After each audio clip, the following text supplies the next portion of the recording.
দেখেন, হাদি ভাইয়ের হত্যার যে আসামি তাকে ভারতে গ্রেফতার করা হলো। তো এটা নিয়ে কি যে নেগেটিভ যে প্রচার করা হচ্ছে, জামাত নাকি ভয় পেয়ে গেছে যে একে দেশে নিয়ে আসলে তারপরে কি করবে বলে দেবে জামাতের লোকজন, ইত্যাদি ইত্যাদি। এই যে রমজান মাসে আপনারা মিথ্যা প্রচার করছেন, আল্লাহকে একটু ভয় করেন না ভাই? রমজান কোনো সময় তো মিথ্যা প্রচার করতে পারবেন না। আর এই রমজানের দিনটাকে মানুষ একটু সম্মান করে এই সময়টাতে মিথ্যা প্রচার করছেন। আস্তাগফিরুল্লাহ। এত জঘন্য বাঙালি মানুষ কিভাবে হলো আমি বুঝতে পারছি না। আচ্ছা যাক, সেটা আমার কথা না। আমার কথা হচ্ছে, প্রিয় দেশবাসী, দেখেন একটা বিষয়, যে আমরা যেটা চোখে দেখি না, আমাদের সাথে যেটা সাক্ষী নাই, সেটা আমরা নিশ্চিত বলতে পারি না। কিন্তু একটা জিনিস খেয়াল করে দেখেন, হাদি ভাইকে যে গুলি করেছে আমরা তাকে দেখি না, একটা ভিডিও এসেছে বা সেখানে ক্লিয়ার ফেস দেখা যাচ্ছে না। কিন্তু আমার প্রশ্ন হলো, হাদি ভাইকে হত্যা করার পর এই লোকটি কেন, বা এই দুইজন কেন বাংলাদেশ থেকে ভারতে পালিয়ে গেল? কোন অপরাধে কেন পালিয়ে গেল? সব ফুটেজ সবকিছু তো এসেছে, তাই না? টোটাল আলামত দিয়ে যেটা বোঝা যায়, এরাই হচ্ছে হাদি ভাইয়ের হত্যাকারী।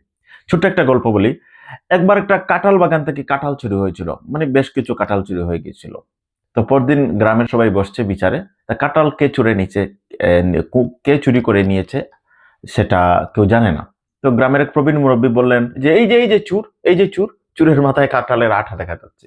তো সবাই কি হচ্ছে, স্বাভাবিক ছিল, কিন্তু একজন লোক তার ওই মাথার মধ্যে কাঁঠালের আঠা খুঁজছিল যে আমার মাথায় আছে কিনা। সাথে সাথে তাকে চিহ্নিত করা হয় এবং তাকে যখন বাধা হয় সে তখন স্বীকার করে সে চুরি করেছিল। অর্থাৎ তার বিহেভিয়ার প্রমাণ করেছে যে সে চুর। আজকে এই যে ফয়সল এবং আরো একজন, তারা হাদি ভাইকে হত্যা করার সাথে সাথে তারা বাংলাদেশ থেকে ভারতে পালিয়ে গিয়েছে। তার মানে আর কেউ পালায় না কেন? আর অসংখ্য মানুষ বাংলাদেশে ছিল এই সময়টা, অন্য কেউ পালায় নাই কেন? সুতরাং এইটা মোটামুটি নিশ্চিত বলা যায় যে এরাই হচ্ছে হত্যাকারী। সে তাকে আনা হোক, আনার পরে তার সর্বোচ্চ শাস্তি নিশ্চিত করা হোক, এটা হচ্ছে দেশের জনগণের দাবি। এখানে যদি কোনো কোনো কিছু লুকানো হয় তাহলে সেটা অন্য বিষয়। এখন আসেন, সে যদি আয়সা বলে অমুক অমুক তমুক, দেখেন আমরা গত সময়ে দেখেছি শেখ হাসিনার সময়টাতে যে নরসিংদীতে সম্ভবত একটা ঘটনা ঘটেছিল না, যে 5 জনকে পুলিশ গ্রেফতার করে নিয়ে গিয়েছিল একটা মেয়েকে হত্যা করার অভিযোগে, এবং তারা পুলিশের পিটুনি খেয়ে তারা স্বীকার করেছিল যে ওই মেয়েকে তারা হত্যা করেছে এবং তাদের ফাঁসির রায় হয়ে গিয়েছিল।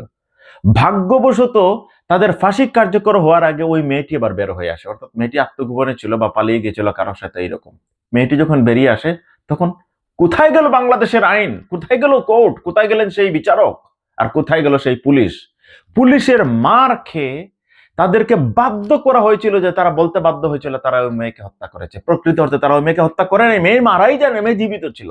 এই হলো বাংলাদেশের পুলিশ, এই হলো বাংলাদেশের প্রশাসন, প্রশাসন, এই হলো বাংলাদেশের বিচার ব্যবস্থা। তো হাদি ভাই হত্যাকারী যে ফয়সল, ওদেরকে আনার পরে এরা যদি বলে অমুক আমাকে টাকা দিয়েছে, অমুক আমাকে, অমুক আমাকে, এটা আমরা কতটুকু বিশ্বাস করব?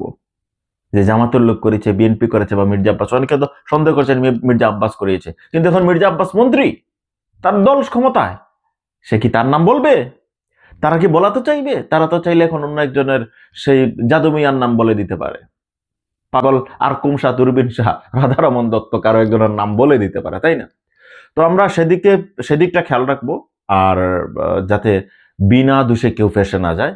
আর মোটামুটি টোটাল আলামত দেখে বোঝা যাচ্ছে সে নিজে তো হত্যাকারী। প্রথমত তার হত্যা করেছে সে, তার বিচার করা উচিত, যাতে ভবিষ্যতে এরকম ভাবে কাউকে কেউ হত্যা করতে উৎসাহিত না হয় বা ইচ্ছা না পোষণ করে। কারণ হাদি ভাই ছিল একটা প্রকৃত দেশপ্রেমিক। আর এটা তো নিশ্চিত যে ফয়সল হত্যা করেছে তা তো তার নিজের উদ্যোগে বা নিজের দরকারে কোনো কারণে হত্যা করেন, এটা তো আমরা বুঝতে পারছি। কেউ না কেউ তাকে দিয়ে হত্যা করিয়েছে। সে কে সেটা আমরা জানতে চাই, তবে সেটার জন্য কোনো নাটক না হয়, সেটার জন্য সত্য হয়, দেশবাসী সেটাই চায়। প্রিয় দর্শক, ভালো থাকবেন, ভালো রাখবেন। শুধু একটাই কথা, আপনারা যদি দেখেন কোথাও কোনো অন্যায়, অবিচার, অসঙ্গতি যেটা প্রচার করতে চাইছেন কিন্তু ভয়ে প্রচার করতে পারছেন না, সমাজ বা প্রশাসনের ভয়ে, আমাদের কাছে তথ্য দিন, আমাদের মেসেঞ্জারে দিন। ইনশাল্লাহ আমরা নির্ভয়ে প্রচার করার চেষ্টা করব।